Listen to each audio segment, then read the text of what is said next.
उपस्थित धर्मानुरागी मोक्ष आत्माओं, आज पर्युषण महापर्व का 5वां दिन हमारे सामने है। एक एक दिन करके समय बीतता ही जा रहा है और संवत्सरी महापर्व भी अत्यंत निकट आ चुका है। श्रीमद् अंकदशांग सूत्र की वाचना अत्यंत श्रद्धा और भक्ति के साथ में निमग्न होकर आप सभी श्रवण कर रही हैं। श्रुत ज्ञान श्रवण करने से ज्ञानावर्णीय कर्म की महान निर्जरा होती है। भगवान महावीर के प्रदत्त इस वाणी की आप वाचना श्रवण कर रहे हैं। महान कर्मों की निर्जरा और भी अन्य जप तप के माध्यम से आप सभी कर रहे हैं। 5 वर्ग की वाचना आप श्रवण कर चुके हैं। 6ठा वर्ग आज आपके समक्ष आएगा। 6ठा वर्ग अत्यंत विस्तार वाला है और इसमें बहुत सारे ऐसे प्रसंग हैं जो श्रवण करने योग्य हैं, जिनसे हमें बहुत प्रेरणा मिलती है। तो इसीलिए कल ही पंचम वर्ग की वाचना को पूरा कर दिया गया था, ताकि 6ठे वर्ग के विषय को पूरी तरीके से समझने के लिए हमें पूरा समय प्राप्त हो सके। श्रीमद् अंकदशांग सूत्र की वाचना सभी श्रद्धा और भक्ति के साथ श्रवण करेंगे। उससे पूर्व 2 पंक्तियां सभी साथ मिलकर के गुनगुनाएंगे। श्रद्धा से शास्त्र श्रवण करके जो जीवन में अपनाते हैं, श्रद्धा से शास्त्र श्रवण करके जो में अपनाते हैं, भव सागर से ऐसे आनंद सहित तर जाते हैं, भव सागर से ऐसे साधक आनंद सहित तर जाते हैं। ये महावीर की वाणी है, द्वादश अंगी कहलाती है। ये महावीर की वाणी है, द्वादश अंगी कहलाती है। इसकी स्वाध्याय सभी कर्मों का कलमल दूर हटाती है। ये शास्त्र आत्मा को निर्मल करने का अवसर लाते। ये शास्त्र आत्मा को निर्मल करने का अवसर लाते हैं, भव सागर से ऐसे आनंद सहित तर जाते हैं, भव सागर से ऐसे साधक आनंद सहित तर जाते हैं। श्रद्धा से शास्त्र श्रवण करके जो जीवन में अपनाते हैं। बोले भगवान महावीर स्वामी की, आर्य श्री सुधर्मा स्वामी की, आर्य श्री जम्बू स्वामी की। भगवान महावीर के चरणों में कोटि कोटि नमन। आर्य सुधर्मा स्वामी, आर्य श्री जम्बू स्वामी के चरणों में कोटि कोटि नमन।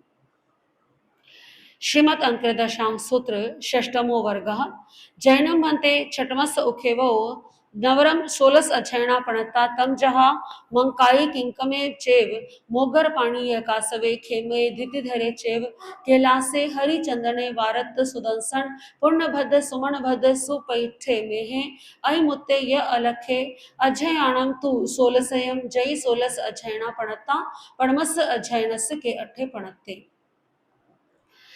श्री जम्बू स्वामी ने 5 वर्ग की वाचना पूर्ण होने के पश्चात अपने गुरु आर्य श्री सुधर्मा स्वामी के चरणों में निवेदन किया कि हे गुरुदेव, 6ठे वर्ग में भगवान ने महावीर ने क्या फरमाया है उसे सुनने के लिए मेरा मन बड़ा व्याकुल है।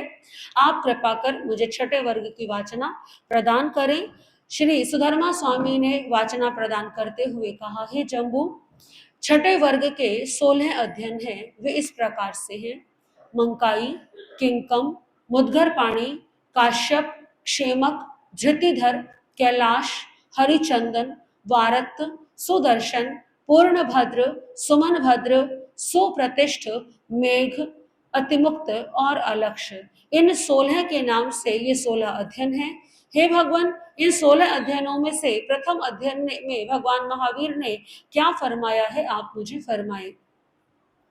एवं खलु जम्बो तेनम कालेनम तेनम समयनम रायगिहे नैरे गुणशीले चाहिए सेणीय राया तत्थणम मंकाई नामम गाह वही परिवसई अढे जाव अपरिभुए तेनम कालेनम तेनम समयनम समणे भगवं महावीरे आदि करे गुणशीले जाव विहरई परिसा निगया तैणम से मंकाई गहावई इमी से कहाए लदठे जहां पनतिये गंग दत्ते तहेव इमोवी जेठ पुत्तम कुडुम्बे ठवेता पुरिस सहस वाहिनीये सियाए निकंते जाव अणगारे जाय इरिया समिये जाव गुप्त बंबयारी तैनम से मंकाई अणगारे समनस भगवो महावीरस्य तहा रुवाणं थेराणं अंतिये समय्य महियाई एक कारस अंगाई अहिजई सेसम जहा खंदगस्य गुण रैणम तवो कमम सोलम वासाई परियाओ तहे विपुले सिद्धे दोचस उखेवो किंकमे भी एवं चेव जाव विपुले सिद्धे।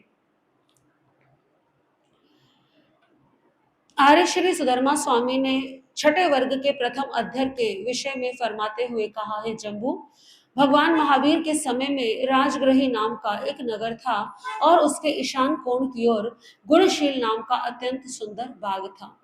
अभी तक प्रथम वर्ग से लेकर के 5वें वर्ग तक की जो वाचना चल रही थी उसमें जिन तीर्थंकर का वर्णन आता था वो भगवान अरिष्ट नेमी हुए और द्वारिका नगरी हुई। अब शासन भगवान महावीर का है, यानी अब छठे वर्ग से जो वाचना प्रारंभ हो रही है उस वाचना में भगवान महावीर के शासन काल के साधु साध्वियों का वर्णन आएगा। उन दिनों उस नगरी में श्रेणिक यानी बिंबिसार नामक राज्य करते थे।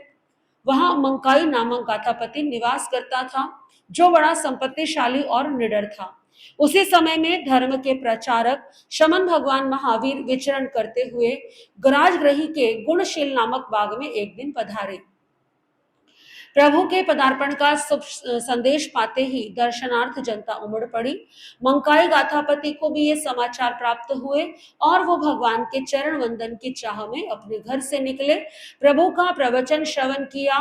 हलुकर्मी जीव थे, उनके हृदय में वैराग्य उमड़ आया। मंकाई गाथापति ने घर वापस लौट करके संपूर्ण व्यवस्थाएं की। अपने बड़े पुत्र को अपने ग्रह का सारा भार यानी कि सारा जो भी व्यापार घर इत्यादि था वो सारा का सारा बड़े पुत्र को सौंप दिया और बड़े ही समारोह के साथ उन्होंने दीक्षा ग्रहण की। संयम अंगीकार करने के पश्चात 5 समिति और 3 गुप्ती सहित 9 बाड़ युक्त ब्रह्मचारी हुए। तत्पश्चात उन मंकाई मुनि ने भगवान महावीर के अनुयायी स्थविर मुनियों से सामायिक से लेकर 11 अंगों तक का पूरा ज्ञान अध्ययन किया। इसका जो शेष वर्णन है वो खंदक मुनि की भांति समझना चाहिए। गुण रत्न आदि तपस्याएं की, 16 वर्ष तक का चारित्र पालन किया। अंतिम समय में विपुल गिरी पर्वत पर जाकर के उन्होंने संथारा लिया और 1 माह का अनशन व्रत कर यानी 1 माह का संथारा पालन करते हुए वो मोक्ष में जा विराजे। बोले महातपस्वी मंकाई अणगारे की। इसी प्रकार से राजगृही नगरी के निवासी एक अन्य दूसरे किंकम नामक गाथापति ने भी दीक्षा अंगीकार करके मोक्ष को प्राप्त किया।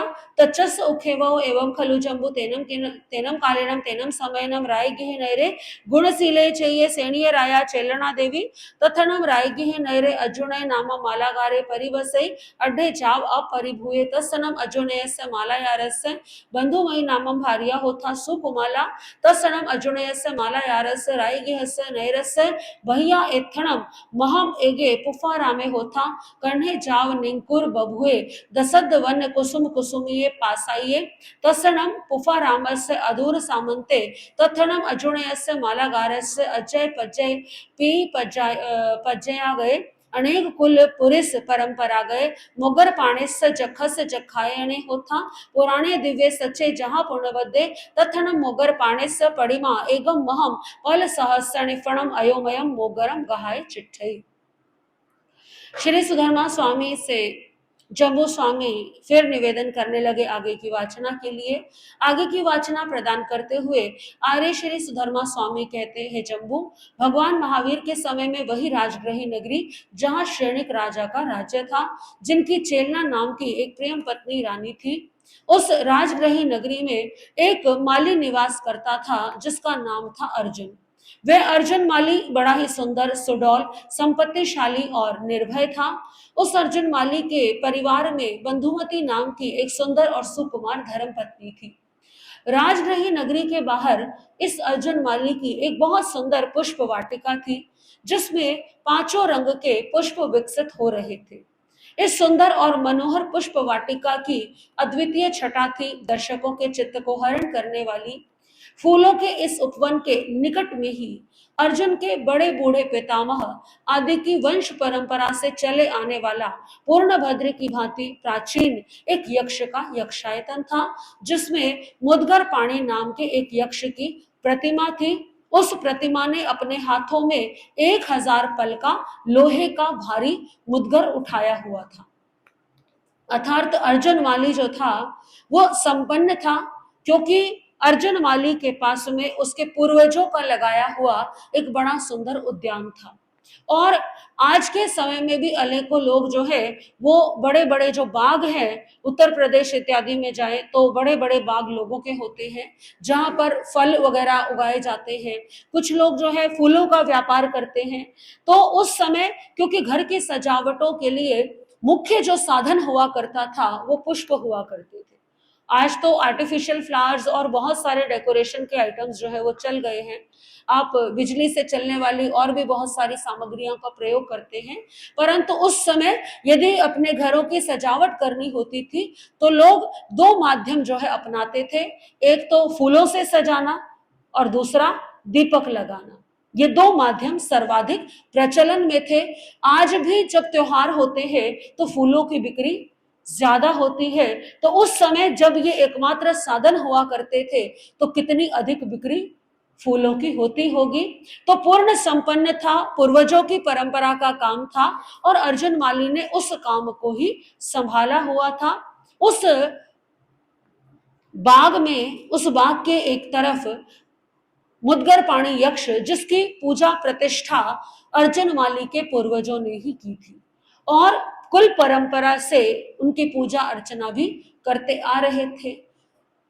बहुत सारे परिवारों में ये परंपरा होती है कि वो कोई ऐसे विशेष स्थान पर जाते हैं, पूजा अर्चना करते हैं, मान्यता करते हैं और उनका आशीर्वाद लेते हैं। तो यक्ष की पूजा पूर्वजों से चली आ रही थी। वहां पर मुदगर पाणी यक्ष था। मुदगर पाणी यक्ष नाम क्यों पड़ा?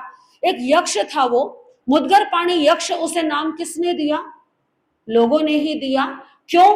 क्योंकि उसके हाथ में एक लोहे का दंड था, जिसे मुदगर कहते हैं, जो पहलवान लेकर के रखते हैं, वो लोहे का मुदगर था। मुदगर यानी वो लोहे का मुदगर, और पाणी यानी कि हाथ। संस्कृत भाषा में पाणी शब्द का प्रयोग हाथ के लिए किया जाता है। कहते हैं ना पाणी ग्रहण, कन्या का हाथ वर के हाथ में देना, वर ग्रहण करता है कन्या के हाथ को, तो उसे पाणी ग्रहण बोलते हैं। तो पाणी अर्थात हाथ, तो हाथ में लोहे का मुदगर उठाया हुआ है, इसलिए यक्ष का नाम क्या पड़ा? मुदगर पाणी यक्ष।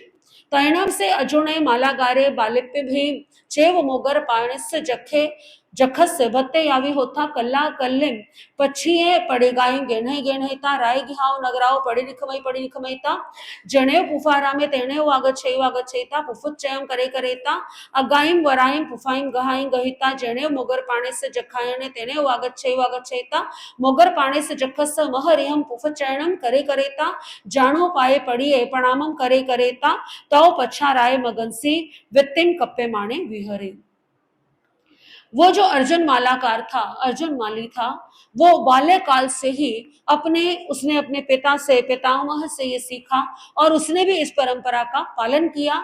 मुदगर पाणी यक्ष की सेवा भक्ति करता था, अपने मन में पूर्ण श्रद्धा और भक्ति का भाव रखता था। होता है ना, आप बचपन से जिनकी आराधना करें या आपके परिवार में जिस देवी देवता की बहुत ज्यादा मान्यता हो, तो आपके मन में विशेष भक्ति भाव उनके प्रति हो जाया करता है। तो अर्जुन माली के मन में मुद्गर पाणी यक्ष के प्रति बहुत अधिक श्रद्धा और समर्पण का भाव था। समर्पण इतना गहरा कि प्रतिदिन बांस की टोकरी लेकर के अपने घर से निकलता, राजगृह से निकल करके अपनी पुष्प वाटिका में आता, वहां पर आकर के सुंदर सुंदर फूलों को जो पूर्ण रूप से विकसित होते थे उनको चुन करके अपनी टोकरी में भर लेता। टोकरी में फूलों को भर करके फिर उस मुद्गर पाणी यक्ष के स्थान की ओर आता, टोकरी को बाहर रखता, जो उसमें सबसे सुंदर पुष्प हुआ करते थे। देखिए अपने इष्ट के प्रति समर्पण का भाव कितना, कि जो सबसे सुंदर, सबसे प्यारे, सबसे खिले हुए रंग वाले फूल हैं उनको वो एकत्रित करता, उनको अलग निकालता, उन फूलों को ले जाकर के यक्ष के सम्मुख जाकर उन फूलों का उनके चरणों में ढेर लगाता, फिर अपने दोनों हाथों को जोड़ता, घुटनों को भूमि पर टिका करके सिर झुका करके नमस्कार करता, फिर वो राजगृह में आकर के अपना और कार्य करता था। यानी ऐसा नहीं कि जब काम होए तब पुष्प वाटिका में जाना है, तब यक्ष के दर्शन करने जाना है। प्रतिदिन का कार्य सबसे पहले कहाँ जाना है? पुष्प वाटिका में जाना है, फिर वापस लौट करके अपने और कार्यों को करना है। इतनी श्रद्धा भक्ति, और ये बचपन से उसका क्रम चला आ रहा था। तथेणम रायगिह नैरे ललिया नामम गोठी परि वसई अड्ढा जाव अपरिभूया जंकई सुकया यावी होता तैनम रायगिह नैरे अनया कयाय पमोठ घुट्टे यावी होता तैनम से अजुणय माला गारे कल्लम पभुए तरायहिम पुफेहिम कज समिति कट्टू पच्चू पच्चू से काल समयंसी बंधु मतिये भारियाए सधिंग पछिए पड़ी पेड़ियाई गेणहि गेणहिता सयाव गिहाव पड़ी निखमयता राय गिहम नगरम मज्जम मझेणम निगच्छयिता जेणे पुफारा में तेणे उवागच्छयिता बंधु मये भारियाए सधिंग पुफच्चयम करे। उस राजगृह नगरी में एक उदंड मित्र मंडली रहती थी जो ललिता गोष्ठी के नाम से प्रसिद्ध थी। उन उदंड मित्र जनों के पास संपत्ति बहुत थी, वे बिल्कुल निर्भय थे। जो भी भला बुरा कोई भी कार्य करे, कोई भी उन्हें रोक नहीं सकता था, उन पर उनको दंड नहीं दे सकता था। उसका कारण था कि स्वयं राजा श्रेणिक से उन्हें अभयदान मिला हुआ था। एक समय की घटना, एक बार राजा के महलों में आग लग गई, सभी अपने प्राण बचाते हुए बाहर निकल आए। बाहर आकर के ध्यान आया कि राजपुत्र तो एक राजकुमार पालने में ही भीतर रह गए हैं। तो उस समय किसी की भी जाने की हिम्मत नहीं हुई, क्योंकि अग्नि की लपटें सबको भयभीत कर रही थी। ऐसे समय में वो मित्र मंडली के जो 6 मित्र थे, उन्होंने क्या किया, कुछ उपाय किया और वो उस अग्नि में प्रवेश कर गए, साहस का परिचय दिया, विवेक का परिचय दिया और राजपुत्र को बाहर सुरक्षित निकाल लाए। राजा अत्यंत प्रसन्न हुआ, इतना प्रसन्न हुआ कि प्रसन्नता के अतिरेक में राजा ने उनको अभयदान दे डाला। ज्ञानी जन कहते हैं कि कभी भी जब आप बहुत अधिक प्रसन्न हो तब आप किसी को वचन, याद रखने वाली बात है ये, क्योंकि इसका आगे जाकर के परिणाम कई बार बड़ा दुखद होता है। कभी कभी ऐसा होता है कि हमें लगता है ये तो बहुत छोटी सी बात है, ऐसा महसूस होता है ना, इतनी छोटी सी बात है, अभयदान ही तो दिया है और उन्होंने कितना बड़ा कार्य किया, परंतु लेने वाले के भीतर पात्रता है या नहीं ये भी देखना बहुत जरूरी है। प्रसन्नता के अतिरेक में राजा श्रेणिक ने अभय दान दे दिया। अब प्रसन्न बहुत अधिक हो तो उस समय कोई वचन किसी को ना दे। जब बहुत शोक में हो, दुखी मन हो, तब जीवन का कोई बड़ा निर्णय नहीं लेना चाहिए, क्योंकि उस समय आप मानसिक रूप से आप स्टेबल नहीं होते, तो सही निर्णय लेने की क्षमता हमारे भीतर नहीं होती। सही निर्णय कब होते हैं? जब आप शांत मुद्रा में बैठते हैं, एकांत में चिंतन मनन करते हैं, किस कार्य का क्या परिणाम होगा, तो ये बात हमेशा याद रखिए, जीवन का ये बहुत बड़ा सूत्र है। कभी भी बहुत प्रसन्न हो तो किसी को कुछ दीजिए मत, वचन मत दीजिए, और जब बहुत दुख में हो तो कोई बड़ा निर्णय नहीं लीजिए। किसी से संबंध विच्छेद का हो, कुछ समाप्त करने का हो, तो ऐसे निर्णय, कुछ छोड़ने का निर्णय, ये उस समय पर नहीं लेना चाहिए। अक्सर ऐसे निर्णय बाद में पछतावे का कारण बन जाया करते हैं। तो उस ललिता गोष्ठी को भी राजा ने अभयदान दे दिया। अभयदान प्राप्त हुआ। एक तो वो छहों मित्र युवा, दूसरा राजा ने बहुत सारा पुरस्कार दिया, इतना धन दे दिया जीवन पर्यंत खूब काम आए। तीसरा, उनके जीवन में बहुत सारे अन्य दुर्गुण भी थे, और जिसके जीवन में दुर्गुण होते हैं, यदि उसे धन और अधिकार मिल जाए तो परिणाम क्या होता है? कल तो हमने सुना था मदिरा का नशा, उसके साथ और नशे की बात भी हुई थी ना, कि एक तो धन का नशा और दूसरा अधिकारों का नशा। तो ये दोनों ही नशे, और उस समय ललिता गोष्ठी के पास तो कितने सारे माध्यम है। एक तो जवानी का जोश है, दूसरा फिर पैसा भी खूब है, तीसरा राजा से क्या मिल गया, अब तो किसी को भी तंग करें, किसी को भी मारे पीटे, किसी का धन छीन ले, राजा भी क्या है, मजबूर है। अब ललिता गोष्ठी बड़ी ही उद्दंड थी, जनता उनके लिए कोई निर्णय नहीं ले सकती थी। ऐसा नहीं कि राजा के पास कभी शिकायत नहीं पहुंची होगी, परंतु राजा ने प्रजा के प्रति कर्तव्य का पालन करने से अधिक जरूरी समझा अपने वचन का पालन करना। और धीरे धीरे उन उद्दंड मित्रों का साहस जो है वो बढ़ता चला गया। ऐसा होता है ना कि जैसे घर में एक बच्चा भी है, आप उससे एक गलती पे नहीं डांटे तो क्या होता है, उसका साहस बढ़ जाता है, फिर वो दूसरी गलती करता है, फिर धीरे धीरे वो इतना उदंड हो जाता है कि एक दिन आता है कि माँ बाप कहते हैं कि अब तो हम ही क्या हो गए, परेशान हो गए, लेकिन तब कुछ भी नहीं हो सकता। तो उस समय वो उदंड मित्र मंडली जो थी, वो बहुत ज्यादा जनता उनसे त्रस्त थी। तैणम तीसे ललियाए गोठिए छे गोठिल्ला पुरिस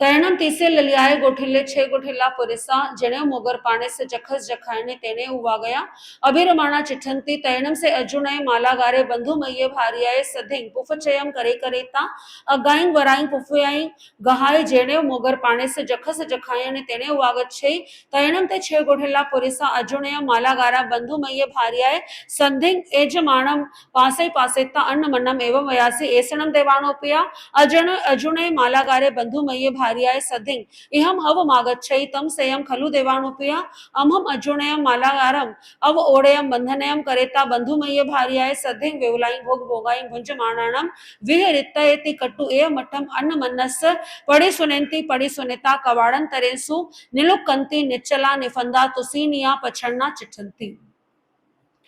संयोग से वो ललिता नामक गोष्ठी के जो 6 मित्र थे, वो भी प्रातःकाल ही मुदगर पानी के यक्ष की ओर आकर के क्रीड़ा करने लगे। दूसरी ओर उस नगर में एक विशाल उत्सव था, तो अर्जुन माली ने चिंतन किया कि आज फूलों की बिक्री कुछ ज्यादा होगी, तो फूल इकट्ठा करने के लिए एक से भले दो, क्यों ना अपनी पत्नी को भी साथ ले लूं। पत्नी ने भी अपने पति के काम में हाथ बटाने के उद्देश्य से अपने पति के साथ जो है वो उस उद्यान की ओर वो आई। उद्यान में आकर के वो दोनों जो है फूल एकत्रित करने लगे। इधर ललिता गोष्ठी भी संयोग से घूमती हुई उधर ही आने लगी। ललिता गोष्ठी के उन 6 मित्रों ने अर्जुन माली को अपनी पत्नी के साथ वहां पर देखा, तो उन्होंने आपस में विचार विमर्श किया कि देखो ये अर्जुन माली यहाँ पर आ रहा है। और उन 6 मित्रों ने उस समय मदिरापान भी किया हुआ था, नशे में थे, और वो आपस में विचार विमर्श करने लगे, क्यों ना हम इस अर्जुन माली को बलपूर्वक बांध दें और फिर उसकी पत्नी बंधुमती के साथ भोग विलास करें। ऐसा विचार करके उन्होंने सलाह मशवरा किया और वे 6 मित्र दरवाजों के पीछे जो मुद्गर पाणी यक्ष का यक्षायतन था, उस यक्षायतन में प्रवेश करके जो दरवाजे थे उनके पीछे वो छुप करके खड़े हो गए।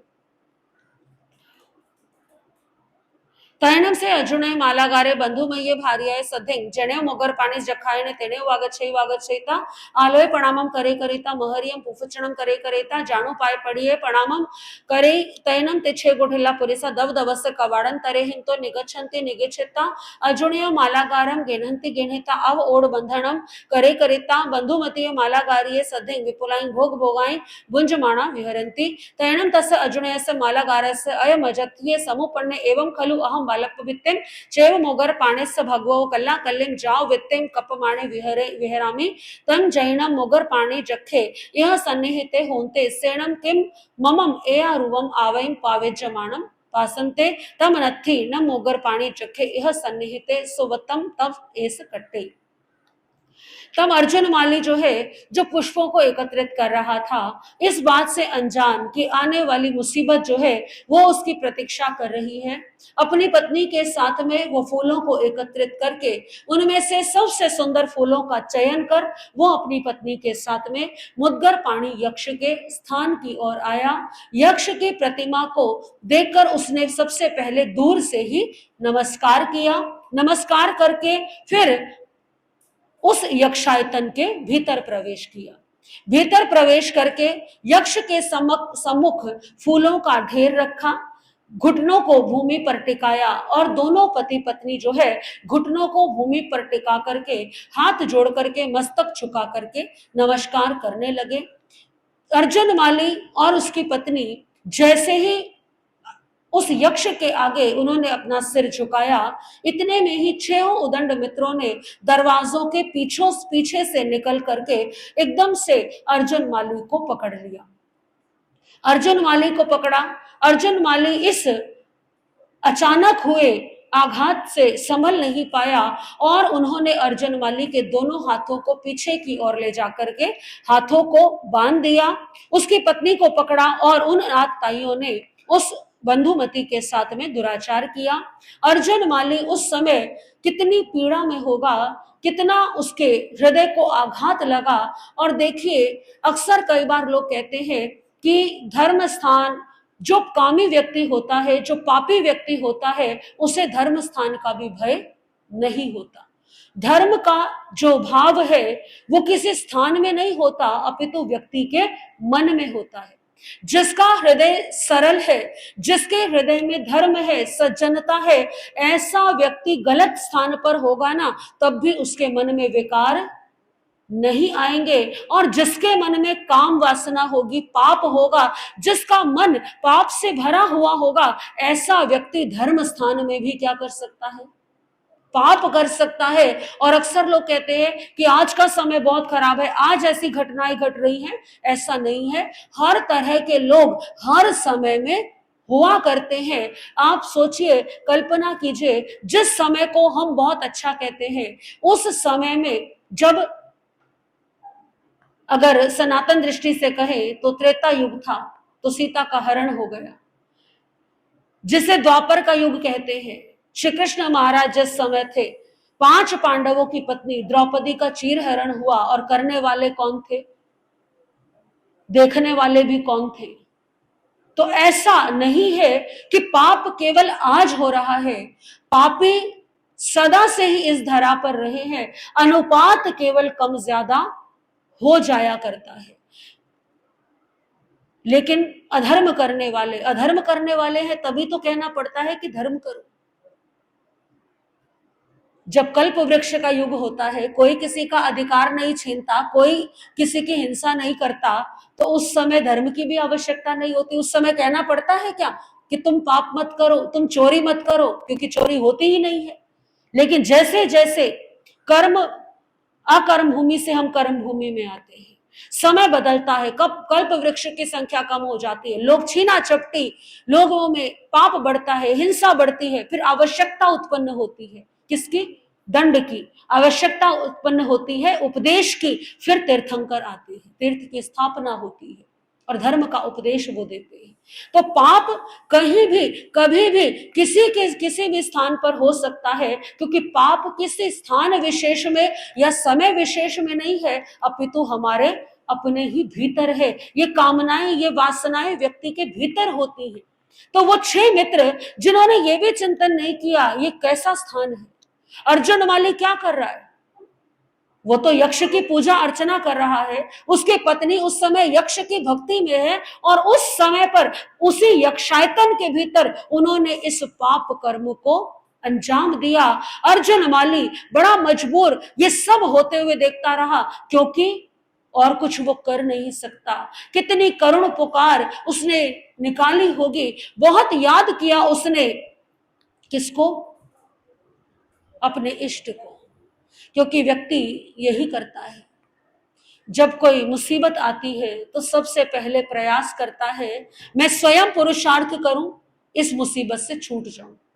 लेकिन ऐसा जब नहीं होता, जब व्यक्ति अपने पुरुषार्थ को करके हार जाता है, तो व्यक्ति याद करता है अपने इष्ट को, इस आशा में कि उसका इष्ट जो है वो उसकी इस मुसीबत को दूर करेगा। तो अर्जुन माली को भी कौन याद आए? जिसके मंदिर में है, जिसकी प्रतिमा सामने है। मुद्गर पाणी यक्ष को बहुत पुकारा, बहुत करुण पुकार की, परंतु कोई लाभ नहीं हुआ। ये सब घटनाएं घटती चली गई, और जब अर्जुन माली टूट गया तो मन में भाव आया कि मैंने बचपन से जिस यक्ष की पूजा अर्चना की, आज उस यक्ष ने क्या किया? मेरा साथ नहीं दिया, मुझे और मेरी पत्नी को बचाया नहीं। इसका मतलब तो यही है कि ये केवल लकड़ी की प्रतिमा है, इसमें कोई शक्ति नहीं है, कोई ताकत नहीं है। ऐसा लगता है मैंने अपना समय क्या किया है? व्यर्थ किया।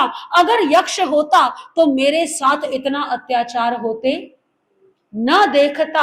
ऐसे शब्द, ऐसे भाव जब अर्जुन माली के मन में आए, तब एक घटना घटित हुई। तैनम से मोगर पानी जखे अर्जुन से मालागार से अय मेयारुवम अजथ्यम जाव वियानेता अर्जुन से मालागार से शरीरम अनुपविसता तड़ तरस बंधाई छिंदयितम पल सहस्य फणम अयोमयम मोगरम गेणेता इत्थे सतमे पुरी से धाई तैनम से अर्जुन मालागारे मोगर पाणिना जखेणम अणा इच्छे समाणे राय गिहस्य नैरस्य परिपेरंतेणम कल्ला कल्लिम छे इत्थे सत्तमे पुरी से घायमाने विहरी। अर्जुन माली के मन में ऐसे विचार आने लगे, उस यक्ष के प्रति मन में कटुता भर गई कि कोई शक्ति नहीं है, कोई यक्ष नहीं है, ये हमारा भ्रम था। मैंने इस यक्ष की बचपन से पूजा अर्चना की, कोई यक्ष होता तो अपने भक्त पर इतने कष्ट आते हुए नहीं देखता। ऐसे जब भाव उठने लगे, ऐसे जब विचार आने लगे, तो अर्जुन माली के इन विचारों को जान करके वो मुद्गर पाणी यक्ष जो है वो अर्जुन के शरीर में प्रविष्ट हो गए। अर्जुन के शरीर में प्रविष्ट हुआ। यक्ष की शक्ति से उस अर्जुन ने जो रस्सी से उसके हाथ बांधे हुए थे, उन बंधनों को अर्जुन ने पल भर में ही तोड़ दिया, और जो प्रतिमा के हाथ में लोहे का मुद्गर था, उस मुद्गर को क्या किया? अपने हाथों में उठा लिया, और उस मुद्गर को हाथों में उठा करके उसने एक एक करके उन 6 जो उदंड मित्र थे ललिता गोष्ठी के, एक एक करके उनको मौत के घाट, क्योंकि क्रोध इतना अधिक था, आवेश इतना अधिक था, और केवल उन 6 मित्रों को नहीं, अपितु क्रोध के आवेश में अपनी पत्नी को भी मृत्यु दंड दे दिया। यानी वो तो उस बेचारी के साथ में एक तो दुर्व्यवहार हुआ, दुराचार हुआ, और दूसरा उसे मृत्यु दंड भी प्राप्त हो गया। उन 7 को धराशयी कर दिया, और अब अर्जुन उस यक्ष के अधीन हो गया, क्योंकि यक्ष ने प्रवेश तो कर लिया शरीर में, लेकिन उस शरीर का त्याग नहीं किया। मन में भाव कैसे हैं? अत्यंत तीव्र क्रोध के। वो 6 मित्र, देखिए, उन्होंने ये जाने बिना उन्होंने क्या सोचा कि अर्जुन वाले हमारा क्या ही बिगाड़ पाएगा, हम कुछ भी करें कोई भी परिणाम जो है नहीं निकलने वाला, हमारी राजा के पास में शिकायत नहीं हो सकती। व्यक्ति जो है रिश्वत दे करके या अन्य माध्यमों का प्रयोग करके वो इस संसार में जो दंड व्यवस्था है उससे तो बच सकता है, परंतु अपने कर्मों से भला बच सकता है? उन 6 मित्रों को राजा ने दंड नहीं दिया, कोई सामान्य व्यक्ति उन्हें दंड नहीं दे सकता था, लेकिन दंड किसने दे दिया? उनके कर्मों ने दंड दे दिया। यक्ष तो माध्यम बना, दंड किसका मिला उन्हें? उनके ही अपने कर्मों का। व्यक्ति जब पाप करता है तो ये भूल जाता है कि एक ना एक दिन जब इस पाप का घड़ा भरेगा तब परिणाम क्या होगा। कोई भी व्यक्ति गलत काम करता है तो ऐसे ही होता है ना, एक गलत काम करके सजा नहीं मिलती। कई बार लोग प्रश्न करते हैं कि महाराज श्री जी आज पंचम काल है, कलयुग है, अधर्म करने वाले फल फूल जाते हैं और जो धर्म करते हैं वो बहुत दुखी होते हैं, ऐसा क्यों है? फिर तो मन करता है कि भाई धर्म करने का कोई लाभ ही नहीं है। इसमें देखिए, ऐसा नहीं है कि पाप करने वाले को अपने पाप कार्य का दंड नहीं मिलेगा या परिणाम नहीं मिलेगा। परिणाम अवश्य मिलेगा, लेकिन आवश्यकता है उसके पाप का उदय आने की। कभी कभी पापी आत्माओं की भी जब तक पीछे के रहे हुए कुछ पुण्य का उदय शेष रहता है तब तक उन्हें अपने पाप कर्म का परिणाम नहीं मिलता। लेकिन ऐसा नहीं है कि उस पुण्य की आड़ में वो पाप के फल से बच जाएंगे। जिस प्रकार से एक व्यक्ति, उसकी कंपनी है, बहुत बड़ी कंपनी है और उस कंपनी पर कर्जा हो गया, कर्जा बहुत बड़ा है। लोग कहते हैं कर्जा तो बहुत हो गया, परंतु इसके पास तो गाड़ियां भी हैं, इसके पास तो मकान भी है, ये कैसे इतना ऐशो आराम में जीवन यापन कर रहा है? तो कुछ संचित पूंजी जो उसके पास में है वो उसका उपयोग कर रहा है। तब तक आपको लगेगा कि इसको तो कोई फल नहीं मिल रहा, इसको तो कोई समस्या नहीं है, लेकिन परिणाम क्या होता है कि एक ही समय में समाचार ऐसा आता है कि अमुक व्यक्ति का सारा क्या हो गया, सब कुछ समाप्त हो गया। क्योंकि जब तक संचित पूंजी थी तब तक वो सब थोड़ा सा ढका हुआ था, जैसे ही संचित पूंजी समाप्त हुई वो सब उजागर हो गया। ठीक वैसे ही किसी भी व्यक्ति के, कोई व्यक्ति पाप करता है तो कई बार कुछ पाप कार्यों का परिणाम तुरंत मिल जाता है और कभी कभी कुछ पाप कार्यों का परिणाम, उसका फल थोड़ी देर में मिलता है। तो अक्सर जब थोड़ी देर में फल मिलता है और कुछ पूर्व के संचित पुण्य शेष हो, तो व्यक्ति के अभी पुण्य उदय में आए हुए हैं, तो हमें क्या लगता है देख करके कि पाप कार्य करने वाला फल फूल रहा है, जबकि ऐसा नहीं है। जब तक उसके संचित पुण्य है, बस वो पुण्य समाप्त होने की देर है। वो पुण्य जब समाप्त हो जाएंगे तो अचानक से ही वो व्यक्ति आकाश से जमीन पर। और यही कारण है कि जो बहुत बड़े जो व्यक्ति पाप करते हैं उनके जीवन में जब पतन होता है तो वो भी बहुत बड़ा होता है। उनके लिए संभलना फिर आसान नहीं होता, पीढ़ियां भी संभल नहीं पाती अक्सर, क्योंकि जितना बड़ा पाप उतना उसका फल। और कभी कभी हम जो है अपने चिंतन को बदलने के लिए सोचते हैं कि हम भी फिर धर्म करना छोड़ दें। ऐसा नहीं, कभी ऐसा जीवन में चिंतन नहीं करना, क्योंकि पहले के कोई पाप उदय में आए हैं तो आज हम कष्टों का सामना कर रहे हैं। यदि आज फिर हम पाप कार्य में लग जाएंगे, धर्म नहीं करेंगे, तो आगे फिर कष्ट बढ़ने वाले हैं, घटने वाले। तो धर्म तो कभी भी छोड़ना नहीं, क्योंकि धर्म, हमारे गुरुजी जी महाराज कहा करते थे कि धर्म वो वृक्ष है जिसकी जड़ सदैव हरी रहती है। यानी कि धर्म करने वाला कभी भी बहुत अधिक पतन नहीं देख सकता। यदि देख रहा है तो बहुत सारी बातें होती हैं। कई बार हमें लगता है कि व्यक्ति धर्मात्मा है, लेकिन जीवन में ऐसा नहीं होता। तो इतनी जल्दी निर्णय ना लें। उन 6 युवकों ने जो कार्य किया, जो अत्याचार किया, कभी उन्होंने सोचा भी नहीं होगा कि एक दिन आएगा और एक ही व्यक्ति हमें क्या कर देगा, मृत्यु दंड दे देगा। एक कवि ने बड़े सुंदर शब्दों में इस समय की कल्पना की है कि वो 6 मित्रों को जब अर्जुन ने दंड दिया होगा तो कैसी हालत रही होगी उनकी। छह युवकों ने जो पाप किया, उस पाप का दुष्फल होना था। छह युवकों ने जो पाप किया, उस पाप का दुष्फल होना था। जीने न दिया औरों को तो उन्हें जीने का हक खोना था। जीने न दिया औरों को तो उन्हें जीने का हक खोना था। देखिए, व्यक्ति को क्या करना चाहिए? जो अच्छा उसे मिला है उसे बांटना चाहिए। आपको आपके माता पिता से प्रेम मिला तो आप अपने बच्चों को भी क्या देते हैं? प्रेम देते हैं। किसी के पास धन हो वो धन बांटता है, किसी के पास मन में करुणा हो तो वो करुणा बांटता है। उन छहों मित्रों को प्रकृति ने कितना सुंदर अवसर दिया, नियति ने, कि उन्हें राजा से अभय दान मिला। उस अभय दान का वो सदुपयोग भी कर सकते थे, अच्छे कार्य कर सकते थे, राजा से लोक कल्याण के कार्यों की कुछ मांग कर सकते थे। परंतु उन्होंने क्या किया? अपने को तो अभय दान मिला, लेकिन दूसरों को क्या दिया उन्होंने? दूसरों को तो भय दिया ना, भयभीत किया। पाकर के अभय भय फैलाया, बल पाकर अत्याचार किया। इन कर्मों का फल क्या होगा, थोड़ा भी नहीं विचार किया।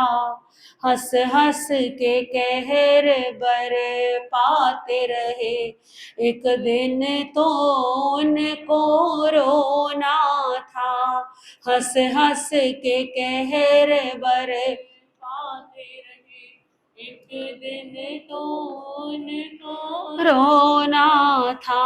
जीने न दिया औरों को तो उन्हें जीने का हक खोना था। देखिए, बल पाया उन्होंने तो क्या किया? अत्याचार किया। जबकि बल पाकर के उसका सदुपयोग करना चाहिए था। जब शक्ति आती है, सामर्थ्य आता है, धन आता है, तो उसके साथ साथ बहुत सारे नैतिक उत्तरदायित्व भी आते हैं। जिसके पास बल हो तो वो निर्बल की रक्षा करे, जिसके पास धन हो तो वो जो दुखी है, त्रस्त है, उनका सहयोग करे, जिसके पास अभय दान हो वो दूसरों को भी अभय दे। परंतु इन्होंने क्या किया? बिल्कुल विपरीत उसके कार्य करते रहे, और हंस हंस के करते थे, प्रसन्नता से करते थे, क्योंकि लगता नहीं था ना कि कभी एक दिन जो दूसरों को दुख दे रहे हैं वो दुख हमारे ऊपर भी। व्यक्ति दूसरों को दुख देता है तो कितना आनंद उठाता है, और जब स्वयं पर कष्ट आए तो फिर तो आंखों में आंसू आते हैं, हाथ जोड़ करके क्षमा याचना भी करता है व्यक्ति। तो अर्जुन माली जब यक्ष के अधीन होकर के उस मुदगर को उठा करके उनके पीछे भाग रहा होगा, तो ऐसा नहीं कि उन्होंने अपने प्राणों को बचाने की कोशिश नहीं की, उन्होंने माफी नहीं मांगी होगी, उन्होंने क्षमा याचना नहीं की होगी, पूरा प्रयास किया होगा अपने आप को बचाने का, क्योंकि दूसरों को कष्ट देते हुए तो ये भाव नहीं आया। जब अपने पर बात आई तो क्या कहता है कवि? जाते थे जहां वे बचने को, अर्जुन को वहीं वे पाते थे। सहते थे प्रहार बड़े दो सह, और हाय हाय चिल्लाते थे। फल अभय के खाने थे उनको, तो भय का बीज न बोना था। फल अभय के खाने थे उनको, तो भय का बीज न बोना था। जीने न दिया औरों को तो उन्हें जीने का हक जिस अर्जुन को दुर्बल समझा, उसके ही मुदगर खाने पड़े। जिस अर्जुन को दुर्बल समझा, उसे के ही मुदगर खाने पड़े। भयभीत किया भयभीत हुए, यूं अपने प्राण गवाने पड़े। जिस मौत का किया प्रसार सदा, उस मौत की नींद में सोना था। जीने न दिया औरों को, तो उन जीने का हक होना था। दूसरों को भय दिया तो स्वयं भी भयभीत हुए। अर्जुन क्या बिगाड़ लेगा, और उसी अर्जुन ने उन्हें मृत्यु दंड भी दे दिया।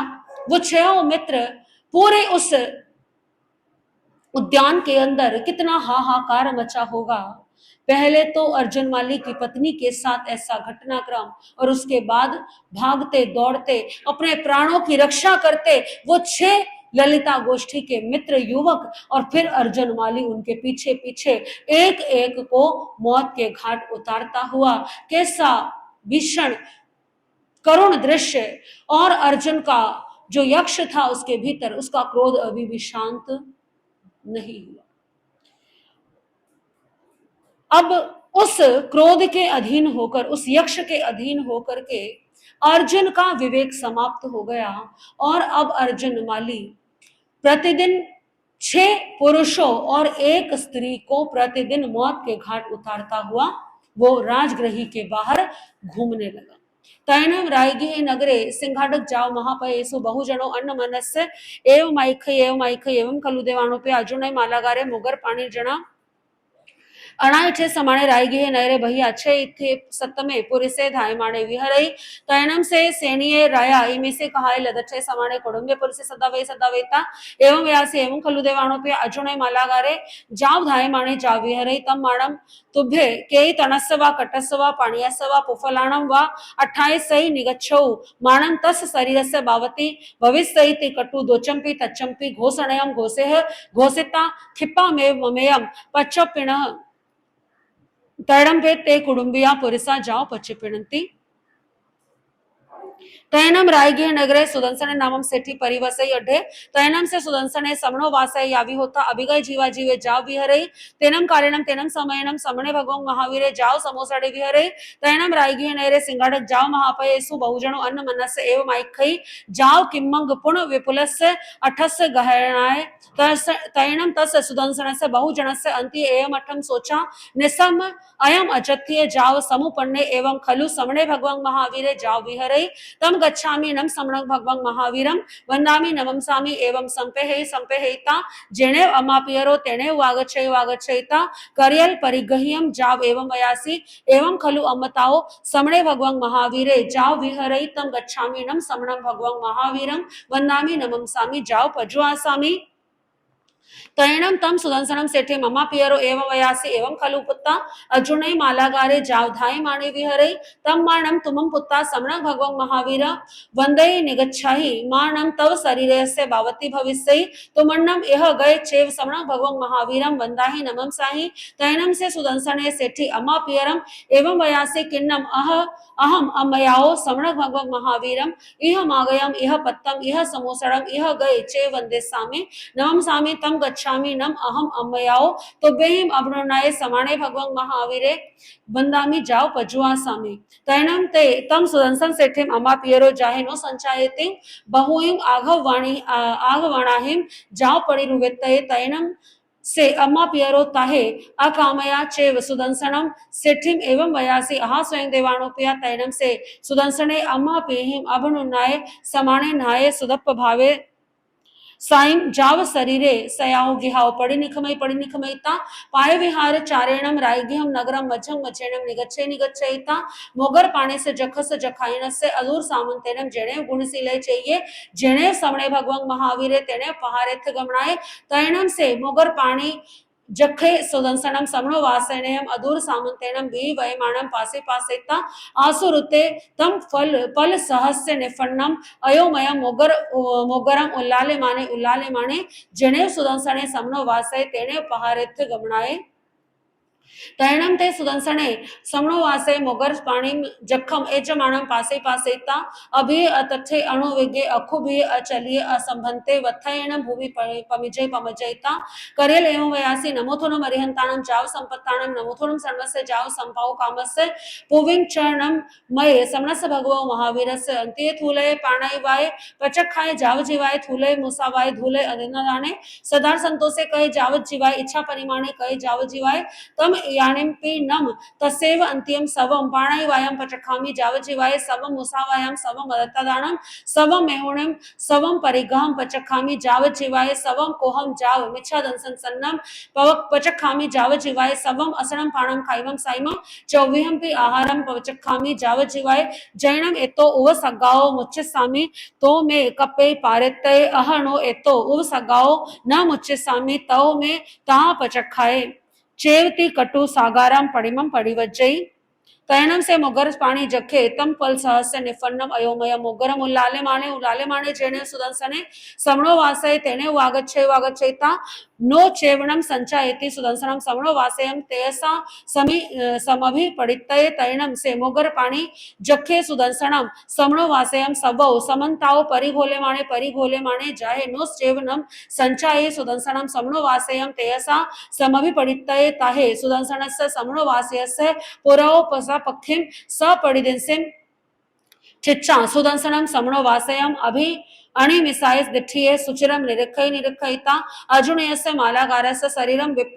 जहाई जहिता पल सहस्य निफन्नम अयोमय मोगरम गहाय जामेव दिसम पाऊ हुए तामेव दिसम पड़ी गए तैणम से अर्जुनय मालागारे मोगर पाणी जना जखेणम विप जहे समाने धसत्ती धरणी दलंसी सब गेहिम निवड़िये तैणम से सुदंसने समनो वासे निसव निरुवसगमी तिकट्टु पड़िवम पारे तैणम से अर्जुने मालागारे तव मुहूर्तन तरेणम आसथे समाय उठेता सुदंसनसम समनो वासेयम एवं वयासी तुभेणम देवानोपिया के कहीं वा संपत्तिया तैणम से सुदंसने समनो वासे अर्जुनयम मालागारम तम एवं वयासी एवं खलु देवानोपिया अहम सुदंसने नामम समणो वासय अभिगय जीवा जीवे गुणशीले चेये समणं भगवं महावीरम वंदे संपत्तिये।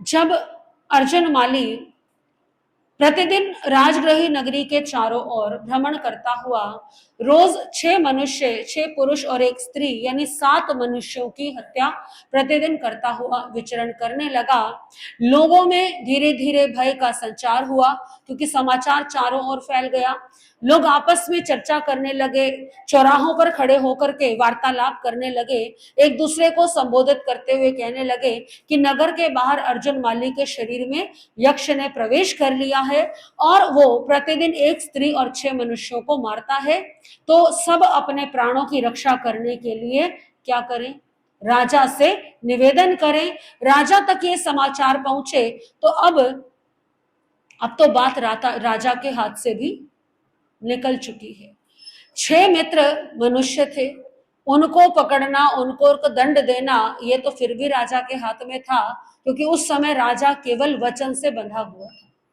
परंतु राजा ने वचन के पालन के आगे प्रजा को पीड़ित छोड़ दिया अब परिणाम क्या हुआ कि अब राजा के भी वश में कुछ नहीं है तो राजा ने अपने सेवकों को बुलाया और नगर में घोषणा करा दी कि नगर से बाहर कोई भी व्यक्ति क्योंकि यक्ष को तो कोई नहीं पकड़ सकता वो तो देव है मनुष्य को दंड देना व्यक्ति के हाथ में है कानून व्यवस्था में है लेकिन यक्ष को कौन दंड दे सकता कोई नहीं दे सकता तो अब राजा क्या कर सकता है केवल इतना ही कर सकता था कि नगर के चारों तरफ के द्वार बंद करा दिए गए घोषणा करा दी कि सब जो है कोई भी नगर के बाहर न जाए यदि कोई जाता है तो उसे अपने प्राणों का प्राण विहीन होने के लिए तैयार रहना होगा। दूसरी बात, राजा कहता है, राजा ने घोषणा कराई कि जिसको जो भी सामग्री चाहिए वो कहां से ले ले, वो राजकोष से ले ले, लेकिन नगर के बाहर अपने प्राणों की सुरक्षा चाहिए तो नगर के बाहर ना जाए। और देखिए, किसी भी अपराध को जब वो छोटा होता है, कोई भी गलत कार्य जब छोटा होता है तो उसका विरोध करना, उसको दंड देना आसान होता है, लेकिन धीरे धीरे जब उसके बड़े दुष्परिणाम आते हैं तो बात सबके हाथ से। अक्सर हमारे जीवन में ऐसा होता है बहुत बार कि कोई गलत कुछ हो रहा होता है हमारे चारों तरफ और हम उस समय चुप रहते हैं। हमें क्या लगता है, इससे हमें क्या मतलब है, हमारा क्या लेना देना है। कई बार बहुत सारे ऐसे प्रसंग आते हैं, लोग देशभक्ति की जब बातें करते हैं, सामाजिक व्यवस्था की जब बातें करते हैं, तो अक्सर कुछ लोग कहते हैं अरे हमें क्या मतलब है, जो हो रहा है वो कहीं और हो रहा है, हमारे आसपास तो नहीं हो रहा। पर लोग ये भूल जाते हैं कि जो आग कहीं दूर लगी है वो धीरे धीरे आपके निकट आकर के आपको भी जला सकती है। यदि किसी अपराध के, यदि किसी गलत कार्य के, चाहे वो गलत कार्य परिवार में हो, चाहे वो गलत कार्य समाज में हो, और चाहे वो किसी संप्रदाय विशेष में हो, यदि समय रहते उसका निवारण नहीं किया जाए तो धीरे धीरे वो इतना बड़ा हो जाता है कि एक समय आता है कि उसका दुष्परिणाम भुगतने के अलावा हमारे पास कोई और चारा नहीं बचता। इसीलिए कभी भी आपको यदि अपने चारों ओर कुछ ऐसा लगे, ऐसा नहीं कि धर्म हमें कायर बनना सिखाता है, धर्म हमें डरपोक बनना, कायर बनना नहीं सिखाता।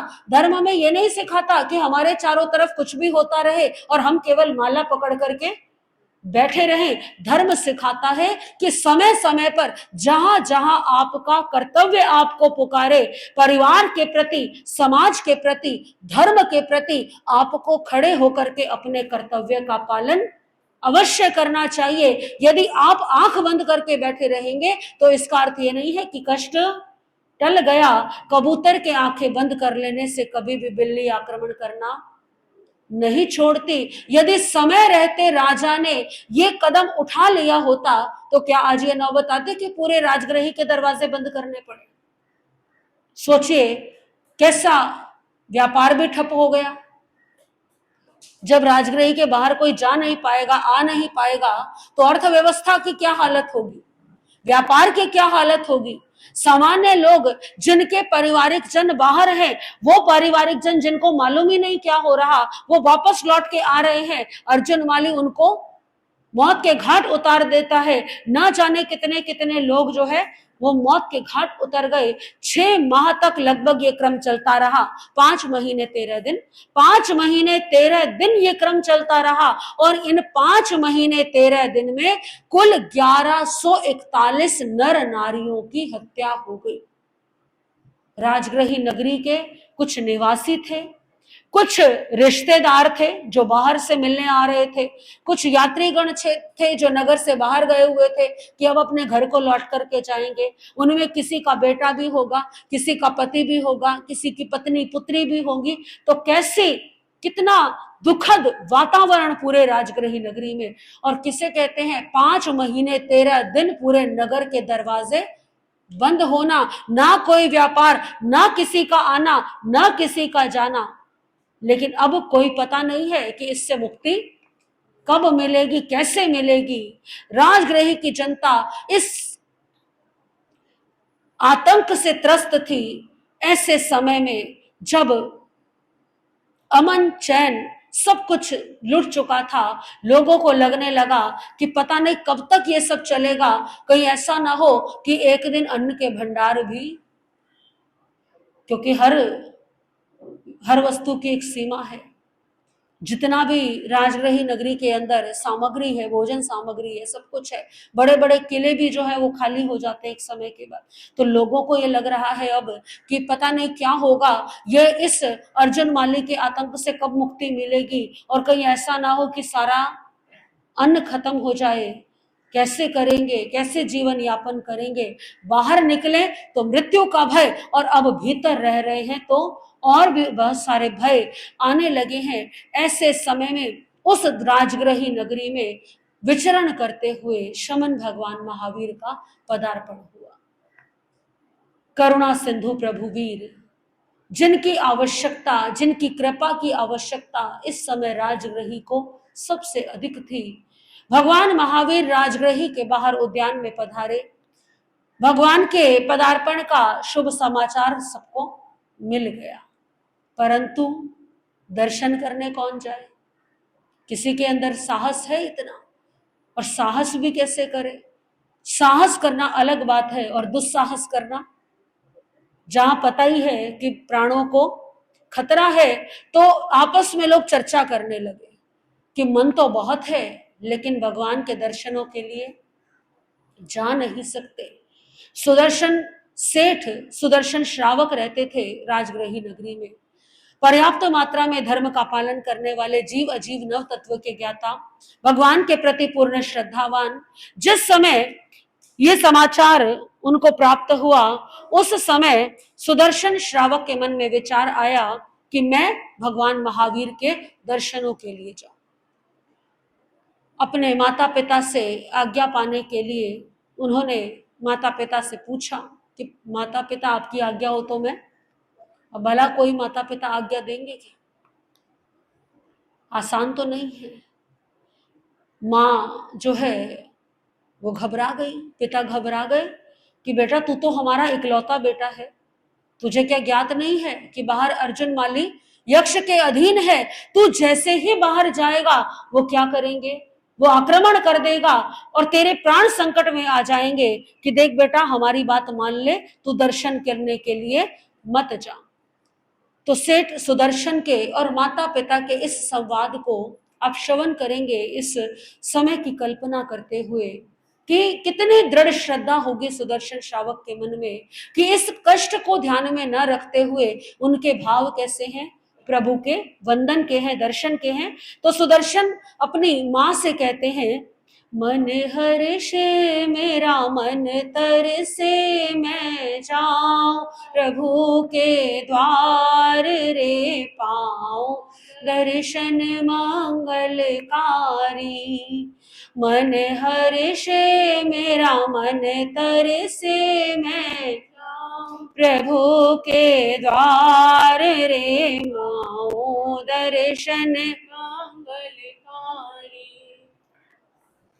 करुणा सागर जग हितकारी, प्रभु जी आज पधारे।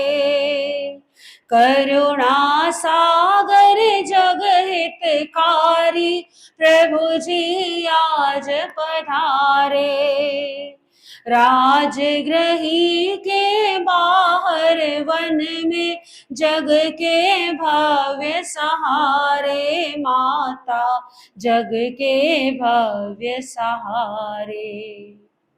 दर्शन को पद रज फरसन को मैं जाऊं, प्रभु के द्वार रे पाऊं दर्शन मंगलकारी। माँ ने सुना, माँ तो घबरा गई। माँ कहती है बेटा अपने भावों को नियंत्रण में रख, अपने मन को नियंत्रण में रख। एक काम कर, तू यही से वंदन नमस्कार कर ले। प्रभु तो क्या करते हैं, प्रभु तो सर्वज्ञ सर्वदर्शी है। तू वंदन यहां से भी करेगा ना तो वे तेरा वंदन स्वीकार कर लेंगे। तो तू यही से वंदन कर, तू नगर से बाहर मत जा। मत मचले वंदन यही कर ले, मेरे लाल सुदर्शन लाल रे, प्राण हरे अर्जुन माली। घट घट के भावों को जाने, प्रभु जी है उपकारी। घट घट के भावों को जाने, प्रभु जी है उपकारी।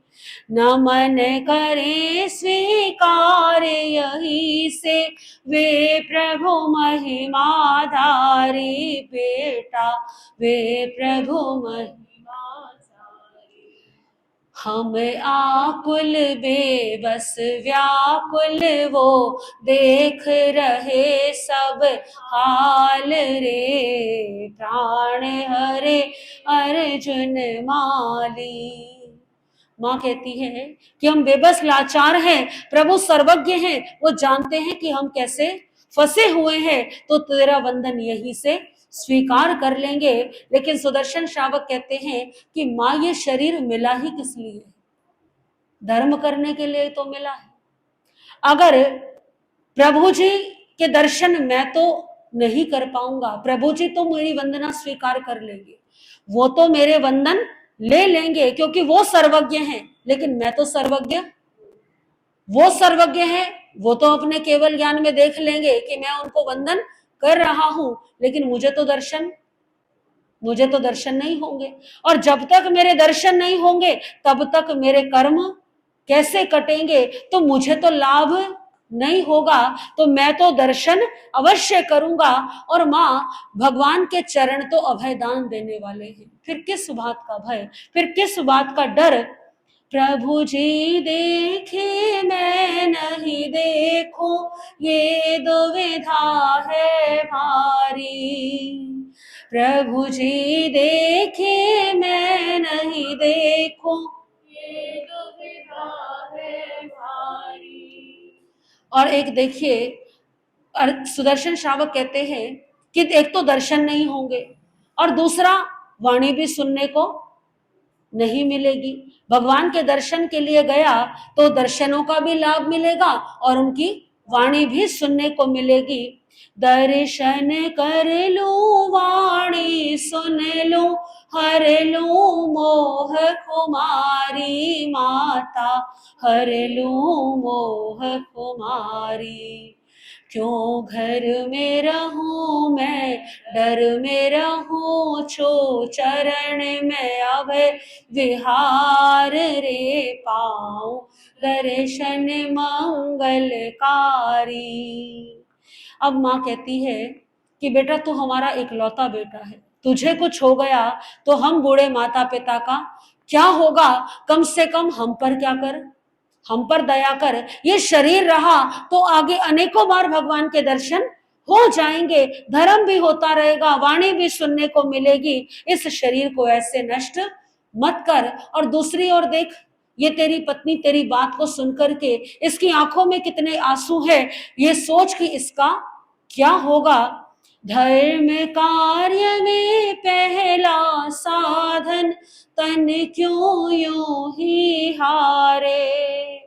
दया हमारी करे काकी, वल्लभ लाल हमारे बेटा, वल्लभ लाल हमारे। मैं जननी तेरी ये पत्नी, सुन पाती दुख अपार रे, प्राण हरे अर्जुन माली।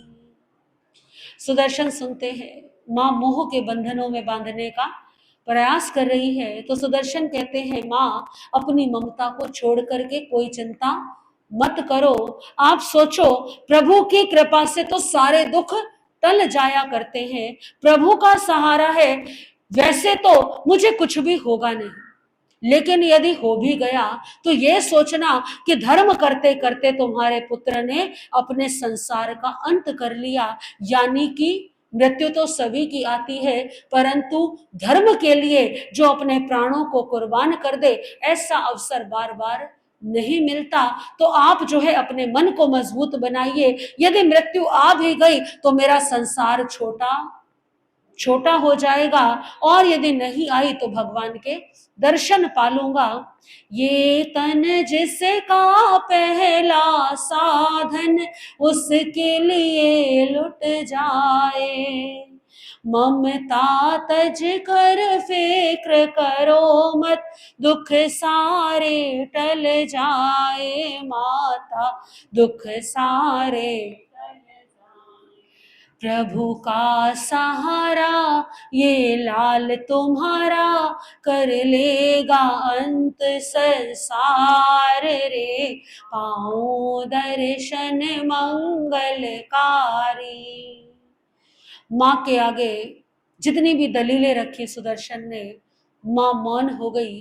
कहने लगी, बेटा तेरे तर्क ने मेरे सारे वितर्कों को क्या कर दिया, समाप्त कर दिया।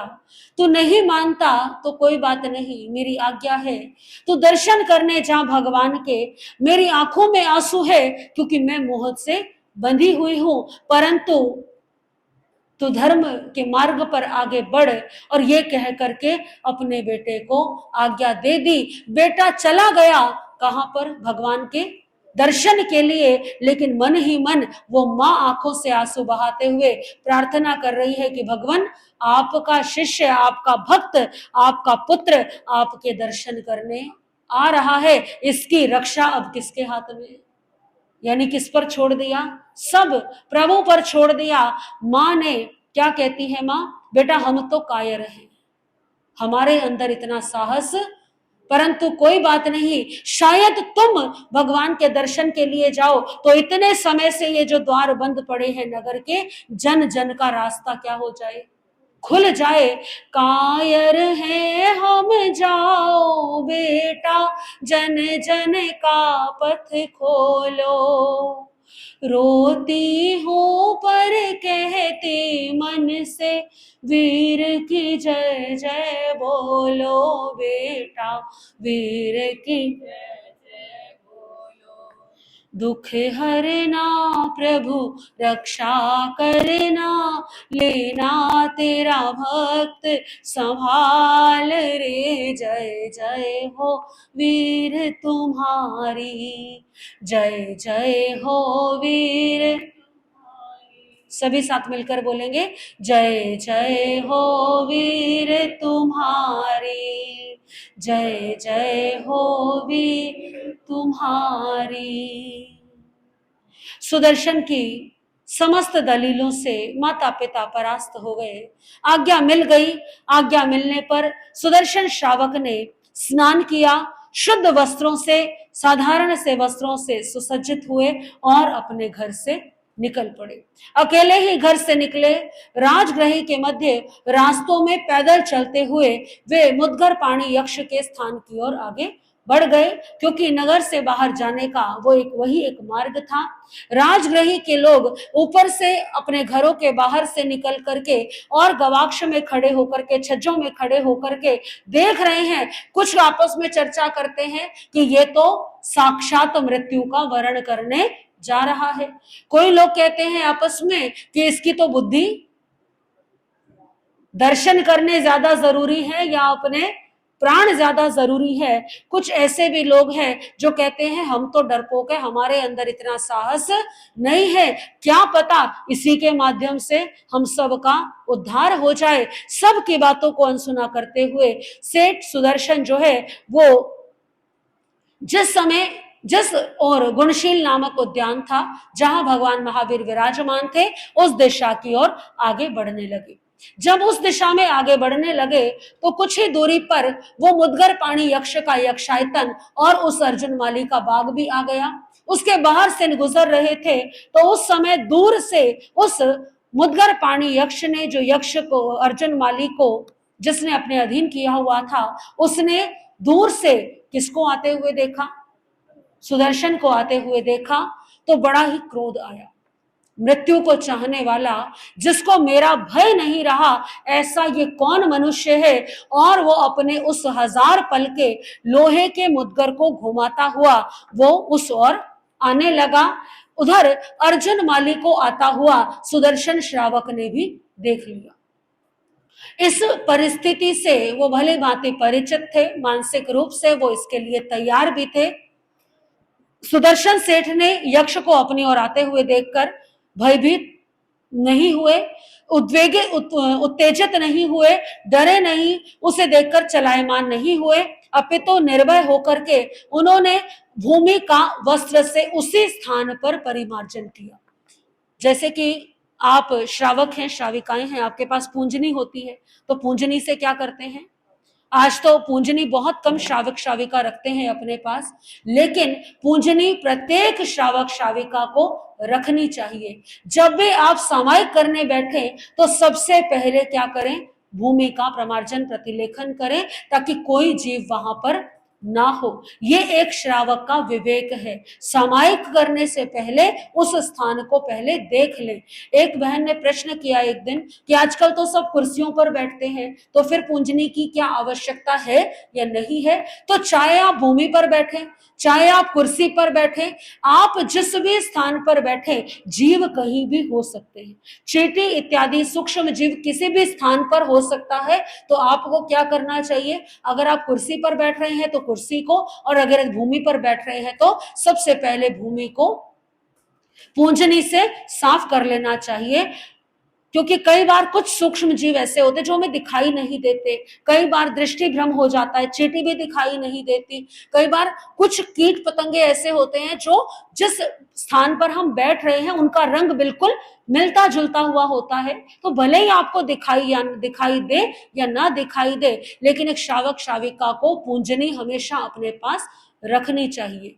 सुदर्शन श्रावक ने भूमि का प्रतिलेखन किया और भूमि को वस्त्र से परिमार्जित किया, फिर हाथ जोड़ करके बोले, नमस्कार हो उन अरिहंतों को जो मोक्ष में पधार गए हैं, नमस्कार हो उन अरिहंतों को जो वर्तमान में है और आगामी समय में वो मोक्ष में पधारने वाले हैं। पहले मैंने भगवान महावीर के समक्ष स्थूल प्राणातिपात जीवन पर्यंत के लिए पचखा था, अर्थात मैंने श्रावक के व्रतों को अंगीकार किया था। इसी प्रकार स्थूल मृषावाद, स्थूल अदत्तादान, स्त्री संतोष का अणुव्रत धारण किया, संपत्ति की भी जीवन पर्यंत के लिए मर्यादा की थी। यानी कि सुदर्शन श्रावक पहले से ही त्यागी और विवेकी श्रावक हैं, नाम के श्रावक नहीं है, अपितु उन्होंने श्रावक के व्रत भी अंगीकार किए हैं। कई बार प्रश्न आता है, लोग कहते हैं कि साधु साध्वी जी महाराज जो है अक्सर गृहस्थ वर्ग को श्रावक शब्द से संबोधित करते हैं, जबकि श्रावक वो है जिसने श्रावक के व्रत लिए हैं। बिना श्रावक के व्रत लिए श्रावक नहीं होते। फिर भी गुरु भगवंत श्रावक क्यों कहते हैं? वो इसलिए कहते हैं कि कभी मन में भावना जाग जाए कि श्रावक अभी तक हम श्रावक नहीं है, तो हमें श्रावक बनना है, श्रावक के व्रतों को ग्रहण करना है, ये भाव मन में जागे तो हम समझे इस बात को कि श्रावक के व्रत लेना बड़ा आवश्यक है। सेठ सुदर्शन व्रतधारी श्रावक थे, उन्होंने संपत्ति की भी मर्यादा की हुई थी। आप में से कोई श्रावक है ऐसा जिन्होंने संपत्ति की मर्यादा की हो कि अपने इस जीवन में मैं इतनी संपत्ति अपने पास रखूंगा? उपासक दशांक सूत्र में बहुत वर्णन आता है, कैसी मर्यादा कर ली। और आप यदि देखेंगे तो बड़े बड़े व्यापारी जन जो बहुत चैरिटी करते हैं, वो अक्सर ऐसा प्रण संकल्प किए रखते हैं कि मेरी जितनी कमाई होगी ना, उसका 70%, 75% मैं क्या कर दूंगा? दान कर दूंगा। मैं इतना % अपने पास रखूंगा और इतना % दान में प्रयोग करूंगा। कई बार लोग कहते हैं कि महाराज जी इतनी कमाई नहीं होती कि मर्यादा कर ले। आता है ना मन में ऐसा भाव कि कमाई तो हो पहले, मर्यादा तो बाद में करेंगे।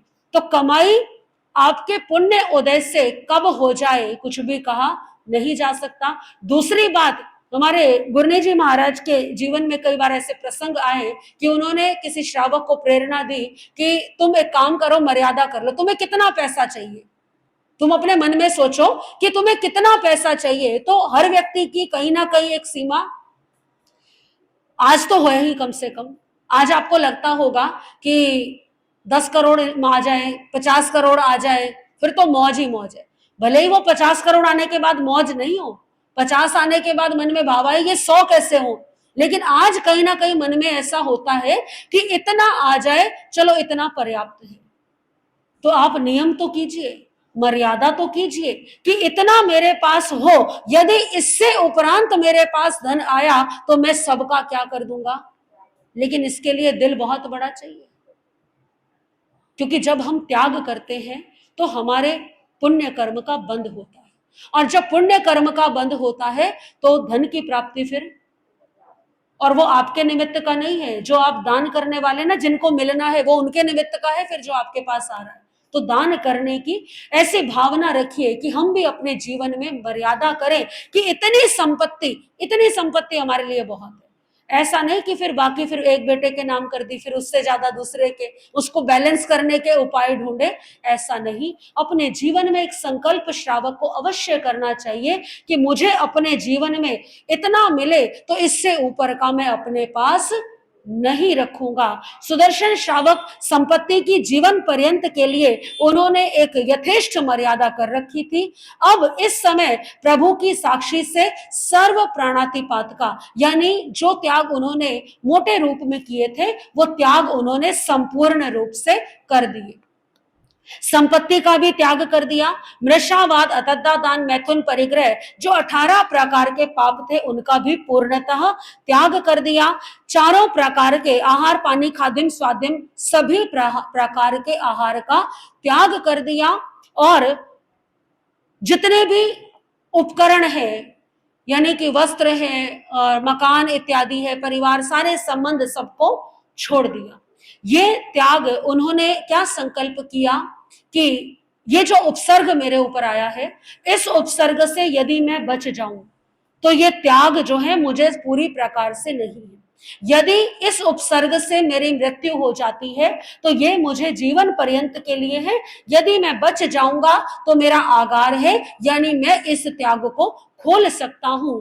यानी कि उन्होंने सागारी अनशन व्रत को स्वीकार कर लिया, जिसको प्रत्येक साधु साध्वी जिसका पालन करते हैं। प्रतिदिन जब सायकाल को भोजन इत्यादि हो जाता है, चौविहार हो जाता है, तो उसके पश्चात में ये सागारी संथारा का पाठ जो है पढ़ना चाहिए। और आप श्रावक हैं, गृहस्थ वर्ग हैं, क्योंकि मृत्यु का कोई समय नहीं है।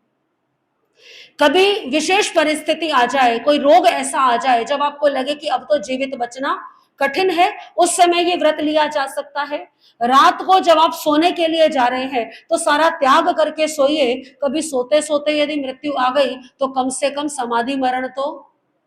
और इसके बहुत सारे लाभ और भी हैं। जब हम 8 कर्मों की चर्चा करते हैं तो उसमें विशेष जो है आता है कि यदि किसी व्यक्ति को अनिद्रा की, डिप्रेशन की शिकायत है तो उसे ये सागारी संथारे का पाठ भाव सहित करने का प्रतिदिन प्रयास यदि वो करता है तो इन समस्त परेशानियों से उसे मुक्ति मिल सकती है। तो उस सुदर्शन श्रावक ने सागारी संथारा कर लिया और आंखें बंद करके वो ध्यान में लीन हो गए। इतनी देर में, जितनी देर में ये सारा कार्य हुआ, आप सोचेंगे बहुत समय लग गया होगा, ऐसा नहीं है। पाठ बहुत छोटा सा है इसका। भावों से त्याग किया, आहार शरीर उपधि, पचकू पाप अठार, मरण पाऊं तो वो सिरे, जीऊं तो आगार। अब आपने सबने क्या कर लिया? नवकार महामंत्र पढ़ के खोल लेना कि आहार शरीर उपधि, यानी भोजन का त्याग, आहार यानी भोजन पानी सब आ गया इसमें। शरीर यानी शरीर और शरीर से जुड़े जितने भी संबंध हैं, जितने भी उपकरण हैं, आपके कपड़े हैं, सोना चांदी, महंगी घड़ियां, जो भी आपने ये साजो सामान इकट्ठा कर रखा है उस सब का। उपधि, जितने भी और उपकरण हैं, इन सब का त्याग, शरीर के प्रति ममत्व का त्याग, भोजन पानी का त्याग, और जो सारी सामग्री इकट्ठी की है उसका त्याग। फिर बचा क्या? 18 पापों का भी त्याग। मरण पाऊं तो वो सिरे, यानी मृत्यु हो जाए तो त्याग वो सिरामी। और जीऊं तो, यानी बच गया, जीवित रह गए तो फिर दोबारा उपयोग कर लेंगे। देखो इतनी इतनी इतनी सुविधा कोई और धर्म दे सकता है आपको कि त्याग भी हो जाए और फिर जब कष्ट टल जाए तो वापस ग्रहण भी कर लो। तो कितनी सुदर्शन श्रावक ने प्रभु भक्ति में तल्लीन होकर के ऐसे आराम से बैठ गए। वो मुद्गर पाणी यक्ष उस समय तक सुदर्शन श्रावक के नजदीक आ पहुंचा। सुदर्शन के नजदीक आया और अपने उस भारी लोहे के मुद्गर को उछालता हुआ उनके निकट आया और निकट आकर के खड़े होकर के अपने उस मुद्गर को उसने अपने हाथों में उठाया, चारों तरफ घुमाया और प्रहार करने के लिए उसने जो है अपने हाथों को उठाया। तो लेकिन जैसे ही वो उन पर उस मुद्गर का प्रहार करने वाला था, यानी ऐसे जब उठाया तो वो आकाश में ही स्थिर हो गया, यानी कि जड़ हो गए अर्जुन माली। यक्ष के अधीन थे, यक्ष क्या हो गया, जड़ हो गया। सुदर्शन श्रावक का तेज देखकर उनको कष्ट पहुंचाने में वो असमर्थ हो गया। मुद्गर पाणी यक्ष सुदर्शन श्रावक को बहुत देर तक देखता रहा कि ये कौन है जिसके आगे मेरी शक्ति कहां से आई, शक्ति कहीं बाहर से नहीं आई, अपितु वो उस सुदर्शन श्रावक का तेज था, उनका आभा मंडल था। उस आभा मंडल का प्रभाव इतना मजबूत था कि वो नकारात्मक ऊर्जा प्रहार कर ही नहीं पाई। अक्सर ऐसा देखने में आता है, कई बार कुछ दुष्ट शक्तियां होती हैं जो किसी व्यक्ति को अपने वश में कर लेती है। जैसे अर्जुन माली अभी यक्ष के अधीन हुआ है, तो ऐसा केवल और केवल तभी हो सकता है जब व्यक्ति का अपना आभा मंडल कमजोर होता है, अपने भाव कमजोर होते हैं। जो व्यक्ति दुखी रहते हैं, परेशान रहते हैं, जो भयभीत रहते हैं, जिनमें साहस नहीं होता, मनोबल नहीं होता, जो धर्म आराधन नहीं करते, अक्सर ऐसे लोगों को ऐसी शक्तियां अपना प्रभाव, अपना शिकार बना लेती हैं। लेकिन जो लोग नियमित रूप से धर्म आराधन करते हैं, जिनका मानसिक बल बड़ा मजबूत होता है, जो जल्दी से घबराते नहीं है, अपने इष्ट पर श्रद्धा रखते हैं, जिनका मनोबल मजबूत है, ऐसे लोगों को उनका आभा मंडल इतना स्ट्रांग होता है कि ऐसी जो नकारात्मक ऊर्जाएं हैं वो उनसे दूर रहा करती हैं। तो सुदर्शन श्रावक के धर्म का प्रभाव, वो आभा मंडल इतना मजबूत कि अर्जुन माली जो यक्ष था, वो अर्जुन माली उनका सामना नहीं कर पाया। कुछ देर देखता रहा और देखते देखते वो यक्ष इतना कमजोर हो गया कि कुछ समय के पश्चात में वो लोहे का मुद्गर जमीन पर, भूमि पर गिर गया।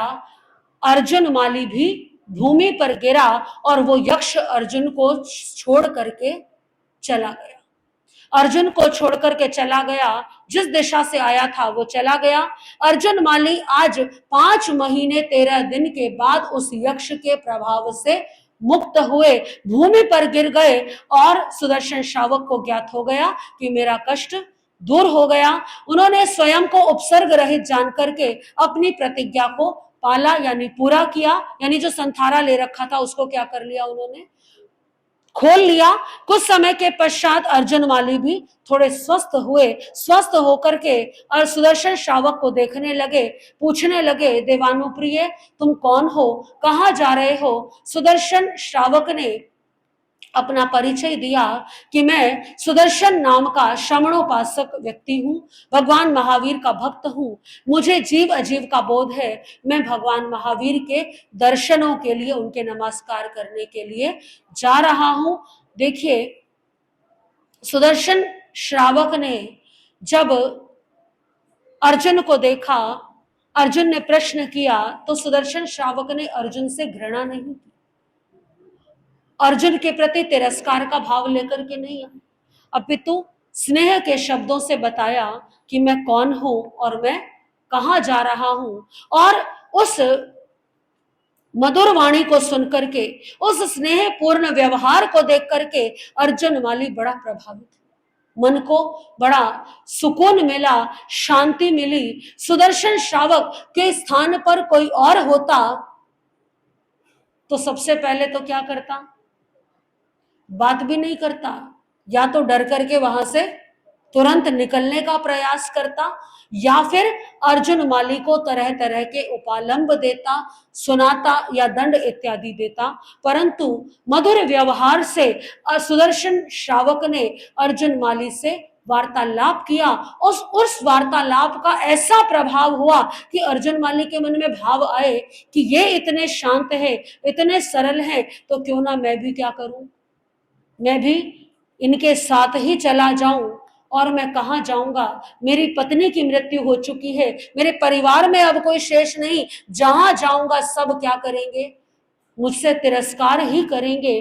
तो अर्जुन माली और सुदर्शन का जब आमना सामना हुआ, जब दोनों का वार्तालाप हुआ, तो एक कवि ने कल्पना की है बड़े प्यारे शब्दों में कि अर्जुन माली कहते हैं कि आप कौन है जिनके आगे क्रोध भी हार गया, क्रोध पराजित हो गया, अपना परिचय दीजिए। ठहरे नाप के सम्मुख या दुनिया भर की निर्ममताएं। ठहरे नाप के सम्मुख या दुनिया भर की निर्ममताएं। है आप कौन है श्रेष्ठ पुरुष, कुछ अपना परिचय माए।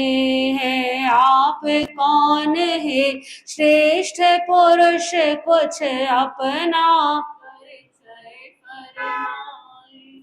सुदर्शन श्रावक कहते हैं अपना परिचय देते हुए, निर्ममता का उपचार अभय, संशय नहीं इसमें रत्ती भर।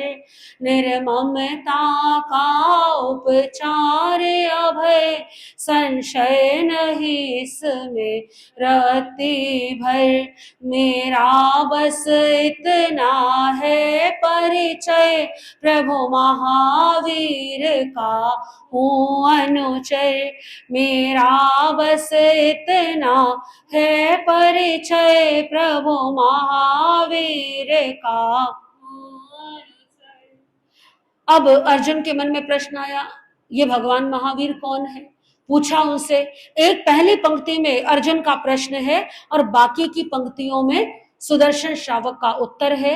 अर्जुन पूछते हैं, प्रभु महावीर है कौन, कहाँ और काम किया क्या करते हैं? मेरे प्रभु के चरणों में आ, दुखियों के भाग्य वरते हैं। सबकी बिगड़ी को नाते हैं, वो सबसे सच जादूगर।